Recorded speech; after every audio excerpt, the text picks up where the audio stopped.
what? Without further delay, we're just going to bring in the man himself, Mr. Kane Brown, who is the star of a new movie called She Is the One. She is the One. Ever acting gig. So please, warm, rousing welcome for Mr. Kane Brown, comedian extraordinaire and actor. Yo! Yo! My dude! My broski! My broski! How you doing, King? Yeah, right. Good. Nice. We're just getting people up into the Instagram room right now. How you feeling on the Sunday, King? Yeah. Not too bad, you know. I'm just on my diet, man. Yeah, you're on the diet thing, yeah? Yeah, bro. Nice. I need to kind of get my face back and trim What up do you mean? and just. Yeah, bro. It's the beard, isn't it? Covering up the chisel look, bro. It's the beard covering up the chisel look, you get me? You know what it is? I'm a man who, when I put on weight, it goes straight to my face. Oh, see. It goes straight to my face. And that's why I said, you know what? Time to kind of just, I need to drop about 4 pounds. I can do that in 2 days. I can drop 4 pounds in 2 days, bro. You're blessed with the metabolism, bro. Yeah. You know what, bro? I wish I could put on weight, bro. I find it difficult to put on weight, King. I have to go to the gym and use them extra protein shakes and things, you know what I mean? But you've always been trim, though. That's one thing I can always say. Bless, bro, bless. I try, man. It's all them food there, them ackee and starfish and you know, all them licks I used to get from my mum when I was young, you know what I mean? I have to run up and down for a broom and vacuum cleaner. You know, back in the day, we were the remote control, bro. We didn't have remote control. We were the remote control, bro. So that man kept man in shape and thing to this very, very day, bro. So what you been up to during this lockdown, bro, before we get into She Is the One? Magnificent film, bro. I watched it yesterday, bro. I really enjoyed it. Brilliant quality. I believed your character. I'm trying not to shout, you know. I saw a lot of people in the film that I know. Big up the man himself, Freddie Nwaka, bruv, aka Freddy Krueger, bruv, for bringing that all together, the whole team, man. So that it was awesome. People go and watch it. It's on Amazon right now. And it's your first ever gig, isn't it, bruv? Well, first, it's my first feature film and first main lead anyway. I've been in a couple of things. I did Man Like Mo being on BBC, but that was just like a little small bit part. And a couple of other bits as well. But that was like full on acting, like character. Like you got to be played every day. Yeah, you're someone else. It's mad. Nice. So, brother, tell people just a little bit about yourself, like when you started in comedy, what motivated you to start in comedy, bro? I've known you for years, bro, for years. I won't even get into that. We've known each other for years, King. And when I think it was Cook's Wine Bar, bro, like years ago, Blimey Street. And when I just see, when they introduced, I was like, hold on a minute. This is my guy that on stage. Like, I was like, raw! Yeah. I've known this guy, you know. I've known him for years, brother. And to see my man just jump up and pick up the mic and just mash it up with beer confidence, brother. Like what you did at the LOL show, brother, where you tore into that woman, brother. Oh, bro. You tore a new one, bro. You told can't you see the fumes coming out of certain parts and thing, bro? Was you prepped for that? That was about 10 years ago now, you know. Wow. Imagine, 10 years ago, yeah. Years ago. So if you imagine, like, I've been doing this now for what? I think 16 years? 15 years I've been doing it. But it's just one of those ones where sometimes in life, you know, you're in a certain direction, and if you don't take a risk or a chance, you don't know where it's going to lead up. I never expected right full time, make a good living from it, travel the world. Like, I never expected that. I only went into it because I was like, I enjoy comedy. Comedy. Todru was one of the first people I used to see on the British circuit, yeah? So I used to watch Todru, Blackwood, Slim, Curtis, obviously, all the Real McCoy guys. And I always loved comedy. What's his name as well? Leo Muhammad. Leo Muhammad, yeah. Bad comic, wicked comic. I don't know, it's just something I always loved. And I just tried it and I was like, rah, this actually feels all right. And then you build up your confidence and you know how it goes, bro. You start off somewhere, you make your mistakes, you learn, you cut your teeth, you build up your thick skin, and then you just keep going and trying to improve. That's all I'm trying to do is get better each time. Wow, bruv. You're natural, bruv. You're natural, bruv. So what, do you write your comedy like, or you write your comedy, you write your material. I feel like you do a lot of freestyling when you go up on stage. Like you just do improv, bruv, at the top of your head, man. I think what it is, the one thing that I'll say that is my unique selling point is I do both at the same time. So I'll have a set or material, but I've got whatever's happening that night, the audience is gonna get it. So it's always gonna be a mixture of what's in my head to what's going on. So that way, every night is different. It's unique. Like there's no. I don't believe I've been up on stage and no 2 nights have been like the same 20 or the same half an hour. Ever. But it keeps it fresh for me as well. You understand? So yeah. Comic, then when you're on stage, you do the material again, and it starts feeling dead to you. It's no good. It's no good. You don't feel like passion into it. So that's why, for me, I always kind of say, right, no matter what happens, I want to be present. I want to be in the moment. I don't want to be like a robot. I don't want to be just doing something verbatim or reading off a script. It has to be natural. So that's how zone. That's it. I just want to get in the zone. Yeah. Brother, and you know what? Big up for coming on tonight as well. You got something on later on today as well, innit? With Kojo, right? Yeah, I'm doing a clubhouse with Kojo. It's a comedy roast. We're doing me, Kojo, Baba Tunde, Chris Savage, and White Yardie. Baba Tunde, and I ain't seen Tunde for years, brother. So you know what? With comedy and with the whole lockdown thing right now, and we was talking about this. How do you think it's transferring from stage to online? How do you think it's affecting the whole industry? How are you making that adjustment for yourself? Because you're one of the. I'm not just saying it because you're my boy, but you're one of the best comedians in this country, bro. I respect. Straight up and down, white or black. I appreciate it, bro. Told you my favorite ones. Yeah. You know, obviously I've got my boy Ojo as well, Mr. C, all them man there. You know what I mean? I know you man personally, but you man are my favorite comedians. I need to see you all with your own specials. All of you. What's happening tonight with Cody? Yeah, go ahead. I'll tell you what the issue is, it's not the same. It ain't the same doing it online.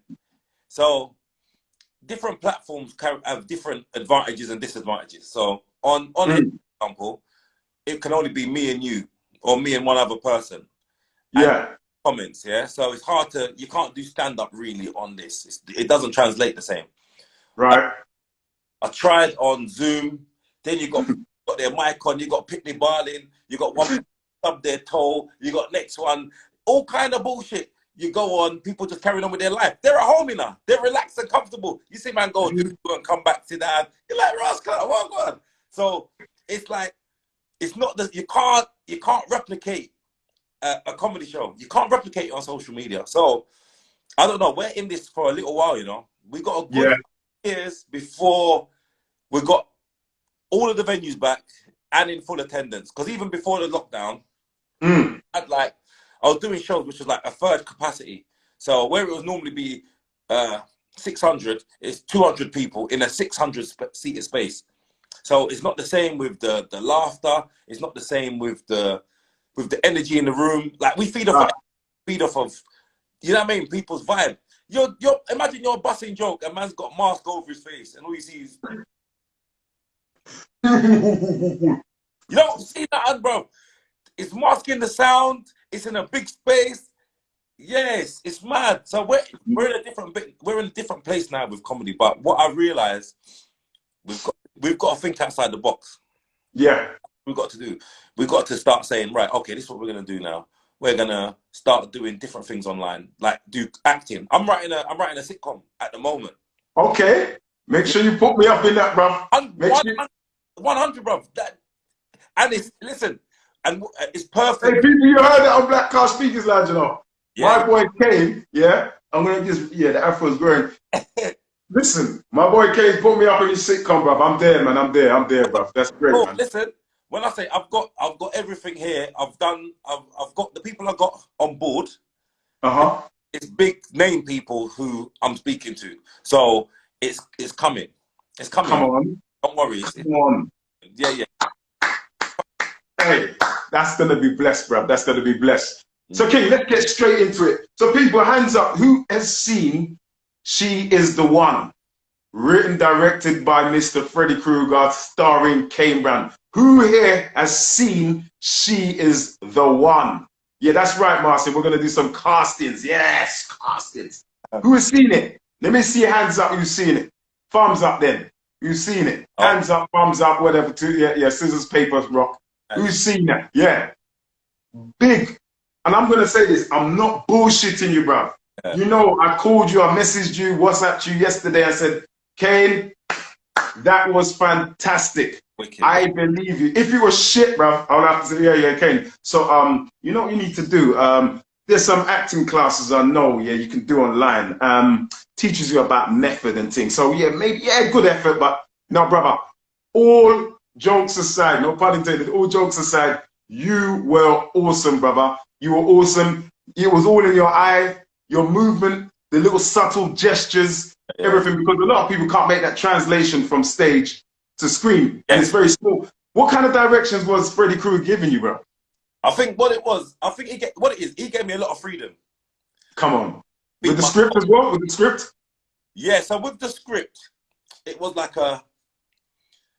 he'd written the script, but he said, look, we can play with it. We can work with it. We can tailor it to our own personality. So as we were doing the takes, we were like building up the characters, kind of getting into the mode. Me start thinking, right, if this actually was my life, how would I react to things, and how would Trayvon be, blah, blah, blah, XYZ. But it's mad, because acting, people think you could just say, all right then, just say these lines and that's it. Bruv, you have to proper deep a character, you know? Like, come on. The positives, the negatives, the weaknesses, the frailties is like, if he's got any hang-ups, where do they come from? Like, all of the things that you have to kind backstory, like, you have to get it in your head. I'm not playing me. I'm playing somebody else. So what was this person's life? What were his parents? Yeah.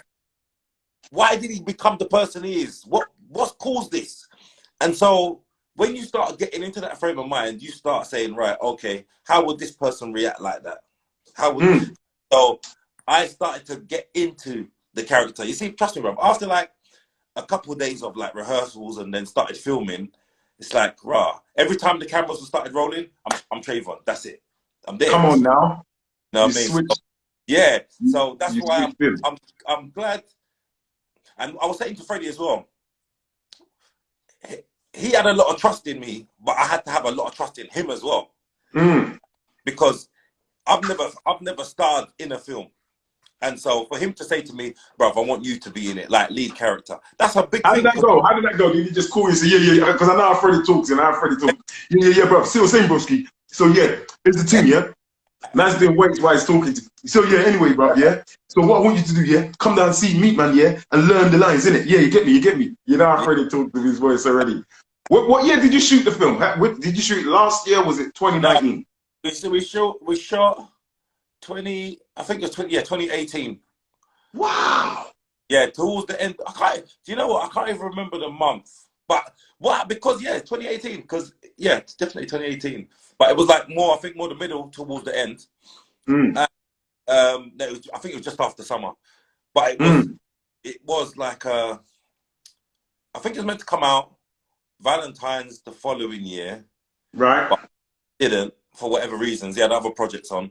So now we said, all right, take our time with it, and you know what I mean, edit it properly and make sure it looks nice and clean, and it looks nice. When I watched it, I said, rah, it looks clean. It was quality, bro. It's quality. How long did it take to shoot everything? How long was it? What was the time period that you shot that film in? It was only probably about 3 weeks, 3-4 weeks. But because I'm talking about my bit. So okay, but your main cut. You were like in a lot of the scenes. Yeah, but what Freddie's good at is kind of organizing the day. So all right, listen, let's all the people that are in my scenes, get all my scenes out of the way, then do the other scenes on location with whoever's in that scene. Do you know what I mean? So, but then overall, it took another few weeks, so maybe 6 weeks. Yes. And then the whole editing at the end of it and whatever else, like that took another however many months. Do you know what I mean? To clean it up, have the right look and grading and stuff like that. But it was really bro. And big up Cindy Humphrey as well. Yeah, great, man. Beautiful, aesthetically, she's beautiful. Great actress, needless to say. She played the role. You both had on-screen chemistry.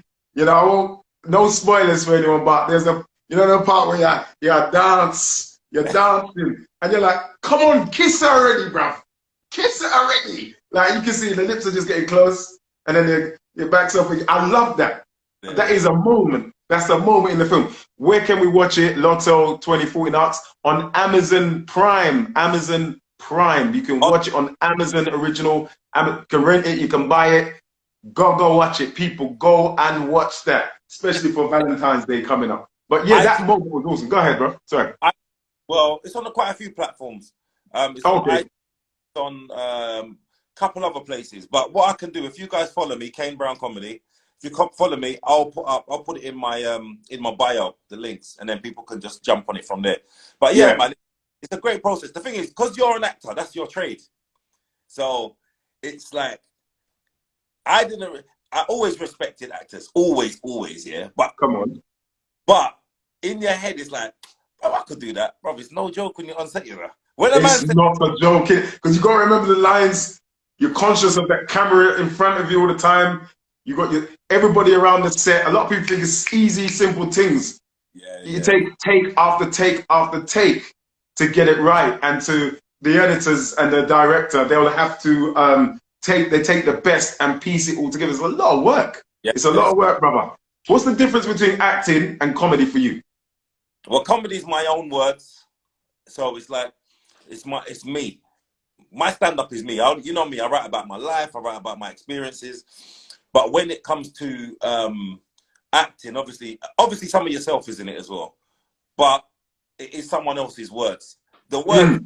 A lot of times you look at the dialogue, you're like, I wouldn't really say that personally. But you got to go with the character. Would the character say it? Okay, how would the character say it? What would be the little facial expressions? How would he say it? Would he say it with authority? Like, so you're thinking about outside of yourself and about stand up for me is like, all right, I can just be myself. I can represent myself. You understand? And then that's the end of it. That's the end of it, yeah. Nice. Big up Prince Abdi. I see you. We see you, brother. Prince Abdi. What? Well, go on, Abdi, bro. So you know what, Kane? Where is next for you in terms of, we're going to talk a little bit. You know what, brother? Just give the people just a brief story of what she's the one all about. Basically, it's this guy, who's me, Trayvon, who it starts off when I'm younger, and basically you see him kind of, he gets girls. He can get girls when he's younger. He's a little bit like cocky, a little bit confident, a little bit. That's you. That's you. Yeah, but he's a bit sure of himself. For his age, he shouldn't be. And then he kind of is not very nice to a few people, and it comes back to bite him basically. And it's like, but there's some twists in it. You know, there's things that are going on that you don't really realize is going on until towards the end of the film, and you're like, oh, right, that was happened. So, and he kind of like, he finds it difficult to meet the right woman, and then find the right woman, and then there's a twist in that story as well. But it's a lot of things that people can identify with. Do you know what I mean? Like some people, there's a lot of people that are single, people that are in relationships that maybe are not working out, and they maybe met someone years ago, and it's like, wow, this person, you know, I wish if I kind of put a bit more time into this person, because actually they were decent people, but I was in the wrong place. So it kind of brings all of that into effect as well for some people, you know? And you know what? It's like back in the school days and sixth form days and whatnot. It's like the girl, for example, the girls them that were like, nah, you're not even looking at her. We weren't even looking at certain girls. But now, when they're turning their 20s, 30s, and 40s, like, raw, is that Sharon? Yeah, you're shocked. And the one that was Chris broke down. Facts. Super facts. Yeah, super facts. Yeah, bro. Super facts. She peaked too early, bro. She peaked. If you see a Chris's girl in secondary school, she peaked too quick, bro. She peaked too early. Exactly. Because what happens? Let me tell you what happens. It happens with men as well, but mostly women, because when they peak, what happens is next man comes in and snaps them up in it. But he ain't got the right intentions. She's young. He just wants her as a trophy. Next thing now, 2 kids later, she's had a bad relationship because this guy weren't mature enough to look after her the right way. Yeah. Brother, next time you see her, you're like, rah, you see her pushing buggy and got clothes that clean. She got bare cankles. You're like, rah, what on? What on? That girl used to be Christian now. Yeah. Facts. I mean, there's times I've been on the street, bruv. Lucian, for example, I remember I was and I see a lady come up. She was pushing the pram. Yeah, literally pushing the pram. Hello, partner. I'm like, okay, she must know me from something, you know. Yeah, safe. Don't you recognize me? I'm like, sorry, I don't. I'm sorry. But yeah, who are you? It's me, innit? Raw. I won't mention the name, but I'm like, you know, so I felt so bad. I lied. I was like, yeah, you look well. Yeah, bro. It's mad. It's mad. But you know what it is? This is one of the reasons why it's important. If I had a daughter, I would definitely instill this in her. Don't let young girls feel that their looks is their currency. Come on. Big problem in society where people are sexualizing women from when they're young, and that's all they see. Oh, she's oh, look at Christian, look at this. And then now all this pressure's on her, and this attention she's getting, it isn't from her character, it's from what someone wants from her. Next thing now, man just want to come and use her, and that's when everything, bro. I've seen it so many times, bro. You see, bro. 15 years later, and you're like, how did you go from this to this? Yeah, it's your character that takes you to the heights, you know. In the end, come on. But your looks, it's your character. You say that again. If you don't work on your character, and you don't work on those type of things in the foundation, bro, further down the line, it's all gonna come to pass, and you're gonna see. It happens with men as well. You know what I mean? I know. That's true. Yeah, you see, brethren, bro, I went to the gym one time, yeah, and I saw my brethren in there because he married young, and I think he had like 4 kids, and it's another mistake people make as well. When you get into a relationship, don't let yourself go. Teach. Say that again. Bro, when you enter a relationship, don't let yourself go. Make yourself attractive for your partner.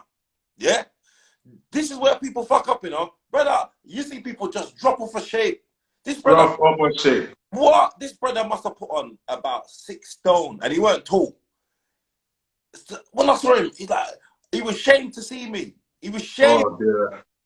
And I felt ashamed to see him because I see what he knows I've seen. So now he's like all that, oh yeah, I know, I'll let myself go, innit? I'm like, I said, at least you're trying. But he's gone too far. Bro, he was in fact, it was more than 6 stone. It was more than 6 stone he put on. But by the time I seen him, yeah, whatever weight he was losing, there's enough loose skin. Do you understand what I mean? Don't go too far. Don't. Exactly. Yeah, don't get comfortable in a relationship. I still want my woman to find me attractive. Are you mad? Come on. Come on. Why would you not want your woman to, do you understand? Or your man to make you feel, bruv, you have to be on point. Don't mash up yourself, and then when you split up, now you want to try start a go gym. New year, new me. Fuck him. And then you're in the gym trying to do shit you should have done 5 years ago when you was in the relationship. It don't make no sense.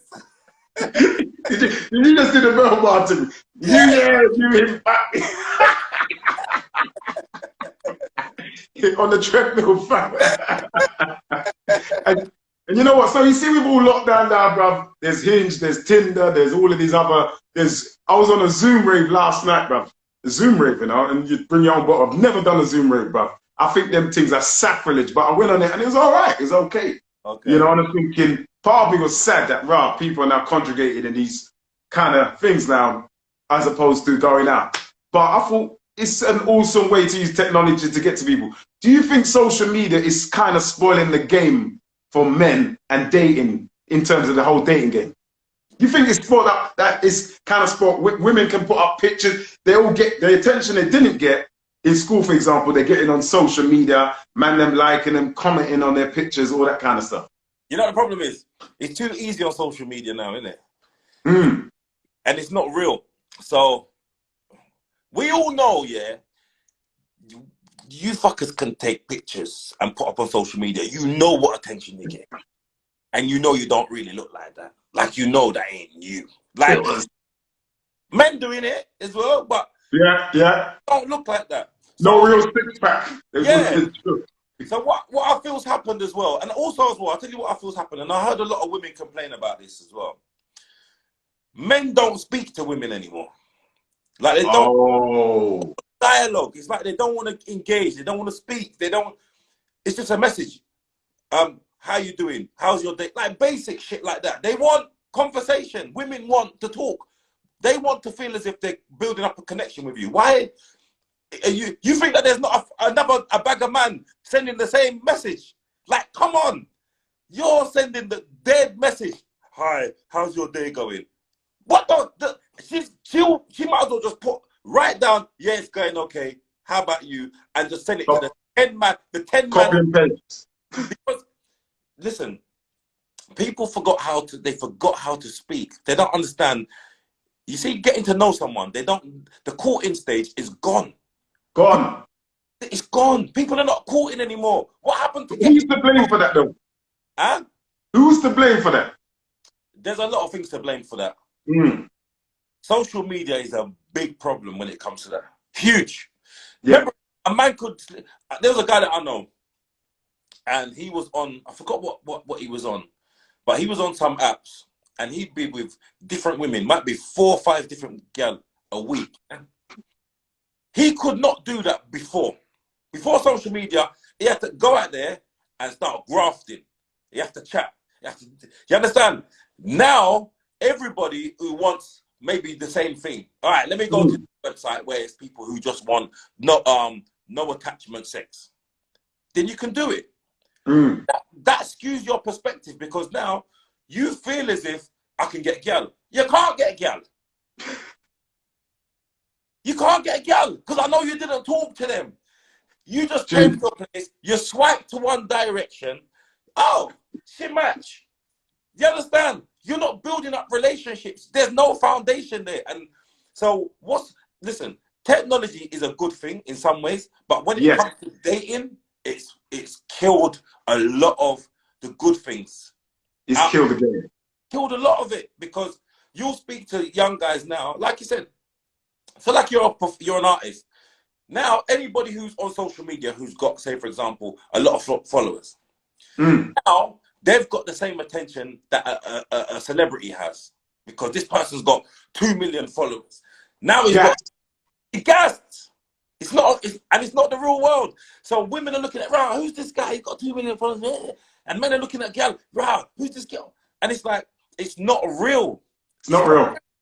It ain't the real world. And we need to get back to the real world, because people are not scratching below the surface. Everything is on the surface, and nobody's being vulnerable. No one's opening up to anybody. Everyone's giving. You might speak to 5 girls. All of them know the same information about him. No one's saying nothing new about themselves. They're taking screenshots of the Hinge conversation and then sending it to each other. We know what you do, ladies. They're sending screenshots of WhatsApps. Yeah, or the voice note even. They're forwarding on the voice note onto each other. It's mad. And women have a special way of hacking into Facebook accounts. See, you are talking to her, innit? You are women should work for the MI6, bro, or the MI5 or the CIA, bro. They invest. In fact, I think women invented Facebook, bro. They invented Facebook, not Mark Zuckerberg, bro. More like Marcia Zuckerberg. I know they in the blue tick. I know that much, bro. You know that the 2 ticks on WhatsApp. Oh, you read it, yeah? Okay. Oh, God. Okay. All right. Oh, shoot. That's her looking at her WhatsApp, you know. All right, you ready? Okay. Yeah, it's mad. It's mad. It's a mad time, bro. It's a mad time, man. And you're right. Courting is dead. And there's times where you're talking to a woman, and it's like, I think it's killed confidence as well. Social media is an oxymoron, because it's social media, but there's nothing social about the media in that regard. Yeah, you know, when people should be practicing their social skills or their social ineptness on the roads. And I know both male and female have lacked confidence in communicating with each other on the roadside now. Everybody's doing this. Yeah. Nobody's making eye contact. And now we have the masks. Yeah. You see? What? So it's all gone. Yeah, yeah. It's crazy because listen, it's making a lot of people feel insecure as well. Mm. You know when you, look, I'm a confident guy in it, and I'm thinking, how do people feel who are not confident about themselves? Go on social media. You might look at something, you see a guy training, because I follow like Simeon Panda and them and then and Ulysses. So, but it's like for me, Yeah, that man I was hard still. bro, but I was sitting there and be like, right, all right, I'm going gym. That motivates me. Some people don't have that, and that's on feed all the time, and it's reinforcing in themselves. I'm not good enough. I'm not good enough. I don't look like this. I don't fit the stereotype. I'm not, and so in their own head, the filters, the oh my god. Listen, everybody looks better with a filter, yeah, but it's too far sometimes. It's too far. Bro, some of them are filtered so much, it look like you know when on Prime Watch when they pixelate the face, and you're not even, and you're like, bro, who's that? No features, just bare squares. You're like, right, who's that? Who's that? Oh, cry what you know. And oh, damn. And on top of that, there's all the caked up makeup, all that kind of stuff. Oh, God. And it's a lot. It's a lot. And you know what? It's like at least 7 to 1 out here now. Yeah, For every one man is, you know, there's 7 women. You know, bruv, these are peak serious desperate time. Oh yeah, oxymoron means it makes no sense, or it's the opposite of the thing. Hey, go look at dictionary. Somebody else. Yeah, go look in the dictionary. I just use it in the right context to the best of my ability, man. But Kay, I'm telling you, bruv. So all the ladies out here, they're loving your performance. Some ladies on there say like, yeah, you know, Kane looks good. Kane, my brother looks good. You know, so how has it been for yourself, like the family, you know, relationships, getting into relationships for you yourself? I don't know. I'm not going to expose what your situation is. That's private business, you know, but I'm good. Exactly. He's good. He's good, people. We'll leave it right there. We'll leave it right there. So, brother, in terms of this film now, and was it awkward for you doing the on-screen kissing, and was it because it looked natural, but how did you feel about that when you read it in the script? It is weird because obviously you don't know the person. Like you're getting to know the person, but you don't know the person, and you're expected to do something which is as if you know them or you have certain feelings. So, and this is all respect to Sister Cynthia as well. All respect, great actress as well. Sorry, go ahead, bro. Great. But I feel like it's one of those things where, because you're acting anyway in other scenes, you have to throw yourself into it. So you just have to be in the moment, and then once it's finished, you come out the moment. Do you know what I mean? So you're not like, oh yeah, did that mean something? Did this? Did that? It's like, do you understand what I'm trying to say to you? It ain't. I know. There's like 15 people standing behind. There's a man say, no, stop. Do that. Turn around. We're gonna get this angle, the lighting, the sound, your microphone came off. Like there's a bag of things going on. It ain't what you see on the screen. If you saw what the actors saw, you wouldn't think like, rah, that look. It really was. We're acting. That's it. That's right. Yeah. That's right, my brother. And you know what I love about it as well? The fact that it promotes black love, unapologetic. Yeah. Black love. Deeper than that, because you know there's a lot of colorism in the community. It promotes black, dark skin on dark skin love. Yeah.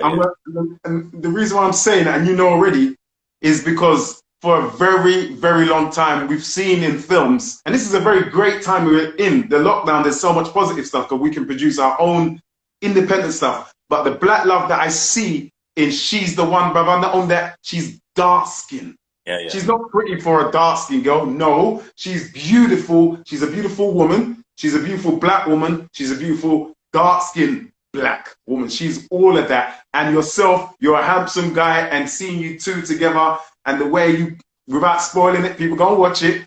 Man, I love the way out the crescendo. There's another word, people go and look now. Google it. The crescendo, that when you both come together in the plot, bro. Yeah. And so what Freddie done so wonderfully in his writing, brother, is that I think was Freddie. Do you know Freddie? We're going to bring him on. Was he conscious? Did he make a conscious decision to cast the sister Cynthia Humphrey to be the 100%. He did, yeah. So he had it in mind. Yeah, I don't want no disrespect to the light skinned girls out there. Yeah, don't worry, light skin. But you've been getting it all in the 90s anyway, man. So you have to take a back seat. But anyway, he consciously made the decision to cast the dark skinned sister. Bruv, listen, 100% it was conscious. What happened? Freddie goes to me, King, I've got this part for you, yeah?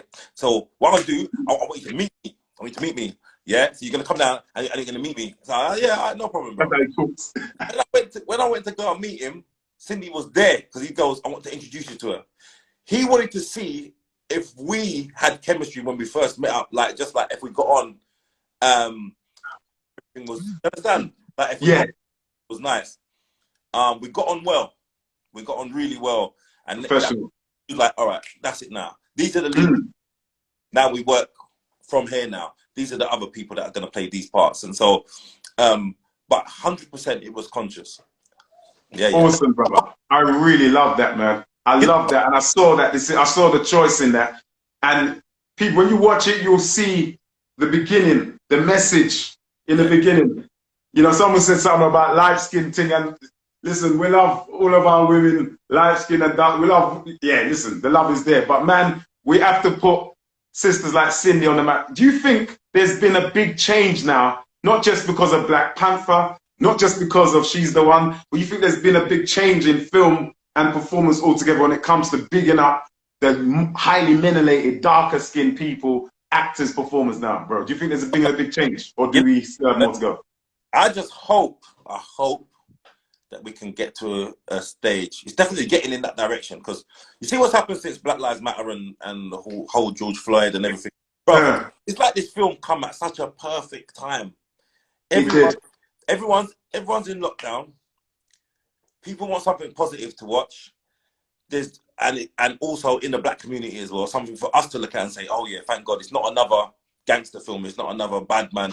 You understand? So, and when you, like you said, 2 dark-skinned leads, and it just come at the right time. It just came at the right time. So I'm just feeling like now, hopefully, with the success of this, we're doing another one anyway.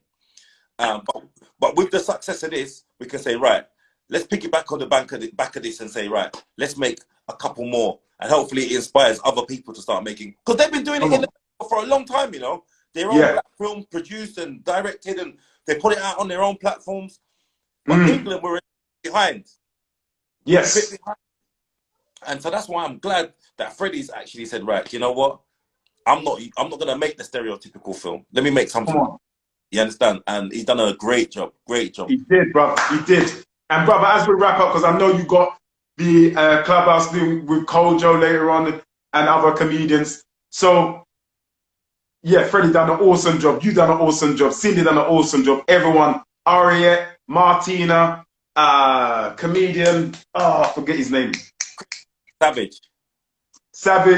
Yeah. The man that was, bro, the stuttering dude at the door. Bro, my belly was hurting, bro. I developed a 12-pack after that scene there, bro. That was funny. He was great. So much positivity in this film and so much realness as well. Oh man, there's so much I can go into it. So in terms, bro, just before Kane Brown leaves, everyone, aware of the time. Any questions for Mr. Comedian, actor, multi-talented Kane Brown? Any questions, just throw them in the comment section, because we're going to answer them real quick. And don't forget to follow, like, and subscribe to Kane Brown, to Freddy Krueger, to She Is the One. There was a key question I had in my mind, man, and it's just gone. Go ahead, bro. She's the one. Sorry, plural. She's the one. See, correction. See, you know how Kane Brown went to school, and he went to school on time, English lessons. Yeah, very attentive. People are going to be looking for a different title film to what you're giving them, innit? Man said, yeah. True. That's what I was going to say. You might as well have just said that. Exactly. People are going to look for a different. So, yeah, she's the one. She's the one. Also, Donald Jones, he's got his track in it. The soundtracks in it were awesome. Bruv, the soundtracks in this film, well, it kind of, I don't want to say boomerang. I don't want to say boomerang. But in a lot of ways, it's like, it's them quality levels, bruv. It's on that quality level. It kind of reminds me of Boomerang, you know? And so this is in the States as well, obviously. So those who are watching and who are in America, is it a different title in America that people say? America is called Love Spell. People, it's called Love Spell in the North America, people. Love Spell. That's not because of the judge that's in it. No, do you know what? I think it's to do. I think it's to do with. I think it was like to do with some copywriting things, like something might have a name. So there might be a film out in America that's called She's the One Already. Of course. He couldn't give it the same name. So someone said my top 5 comedians. Yeah. Top 5, bro, is Richard Pryor. Come on. Number 1. Then I would say a guy called Patrice O'Neal. Yes. Yeah, that's my number 2. Number 3 is Dave Chappelle. Come on. Number 4, I would say Cat Williams. Yeah, oh, come on. Cat Williams, bro. He's an animal. The beast. Number 5, there's a guy, bro, called Doug Stanhope. Say that name again. Doug Stanhope. Yeah. Wow. He's a white guy. Bernie Mac, yeah, obviously. Bernie Mac's a bad boy. Bad boy. But Eddie don't come in my top 5. For acting, comedy acting, yes. Not for voiceover. Comedy acting, Eddie is top 3. But for stand-up comedy, nah. And Eddie, but what it was with Eddie, this is the thing. Comedy is a thing where the older you get, the better you get. Eddie didn't do stand-up comedy that long. Right. Yeah, he did it in his youth. He did it when he was young, when he didn't really have to say. He's funny. Yeah. But it wasn't like raw.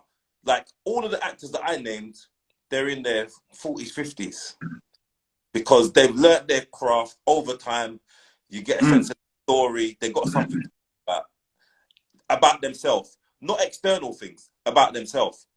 And so, although Eddie is a genius because, bro, all them specials, he was only 19 and shit like that, you know. 19. Bro, 19, 20, 21. He's young. Yeah, in Saturday Night Live when he was doing that, he did Trading Places, did another 48 Hours with Nick Nolte. Yeah, when he first had his special on Saturday night, he was young. He was young. Yeah. Very, very young. So it was like he was a prodigy. But like Mike Tyson was the best when he was young. Yes, right. So, but the thing is, as an actor, comedian actor, my God, like you can't beat him. You can't really beat Eddie, bro. Not when it comes to comedy in acting. Like who's my Eddie? There's parts he plays in films, and you're like, who else could have played that part? Who else could have played the part in Trading Places? Who Come on. When he does the Stevie Wonder part and all the little gestures there. Bro, 48 Hours. You couldn't, nobody. Beverly Hills Cop. Bro, listen. Trading Places, was the one where I was like, this guy is like something different. Yeah, Beverly Hills Cop. He had that. He had it. He just had that extra. He did. And did you know, Kane, that Richard Pryor, Gene Wilder and Richard Pryor were originally cast to do Trading Places? Nah, bro. Wouldn't have been the same. Originally. Wouldn't have been the same. Wouldn't have been the same. Definitely worked better with Dan Aykroyd and Eddie, man. Yeah. 100%. 100%. Brother. So yeah, people. This has been Mr. Kane Brown. And is anyone allowed to come on the clubhouse, or is it just special invite? Anybody can come on the clubhouse. Just anyone who's on clubhouse. You got to have an iPhone though. It's only on iPhone for clubhouse. Damn, Android people, we're getting it hard, boy. It's Sunday comedy roast. Me, Yardi, Kojo, Savage, and Baba Tunde is gonna be on there at 9 o'clock. So come on. I'm looking forward to that, Kane. And brother, I'm looking forward to your sitcom, your series that you're writing. I'm looking forward to that. I'm writing some stuff myself. and I want to get you involved. You know, I do the spoken word and the acting. I fuse that all together. Yeah, Martin Lawrence. Ah, come on, Martin Lawrence. Yeah, he's awesome. There's a lot of them. A lot of them are great. Good actor, yeah. And you know, brother, I see you in America performing and smashing it. I see you on Netflix, just like London Huge has got our own special on Netflix. I see you having your own special, just like Mo has got his own special. We got a lot of talent in the UK, brother. And now the internet has opened up the floodgates. In fact, lockdown has now paid more attention to the talent that we got here. 100%. You know, big time. You know, so even all the soundtracks on She's the One, British artists mostly, apart from Donald Jones. I think there may be other American artists, but Donald Jones is in it, and obviously Freddie did pattern that up to get Donald Jones, big up for that one. But there's some serious tracks on the in the film, brother. You know, awesome. Your acting was great, brother. It was great. It was awesome, and I can't wait for me and you to share the same screen, brother, and do some work, brother. Respect. Yeah, man. Thanks for having me. Come again? Thanks for having me on. Oh, brother, thank you. No, thank you very much, man. Thank you very much, man. Big yourself up, brother. And we're going to talk. So, people, this has been Kane Brown. Follow, like, and subscribe to him. We'll bring him back on another time. And people, go and watch. What's the name of the film? Give us the name. She's the One. She's the One. Amazon Prime, iTunes as well. iTunes. Yep. All of the platforms. Google it. Google it. If you don't know, Google it. King, love you, my brother, King. Yeah? Thank you for coming on. Pleasure. All right, King. We'll catch up. Peace. Peace. Later, love. That was Kane Brown, people. My name's been Courtney Winston. Follow, like, and subscribe. Every week we've got somebody special coming on this. If you don't know about us, now you know about us. Black Cast Speakers Lounge. February the 14th. Someone said blood clot Hollywood. February the 14th, we've got a Valentine's special, poetry special, Valentine's special, poetry special, 14th of Feb. Follow, like, and subscribe to Black Film Institute YouTube to see this video again and other videos that we've had posted on that channel, Black Film Institute, and to this channel. And yeah, that's right, King K, man. Please, I beg you, go and watch this film. Watch this film. She is the one. She is the one, yeah? With Kane Brown, directed by Mr. Freddie Nwaka, produced by Freddie Nwaka, written by Freddie Nwaka. This is homegrown talent. People, lots of love. See you next week with another special guest. Join us next week. You have a blessed week ahead, yeah? All right? See you then. Peace.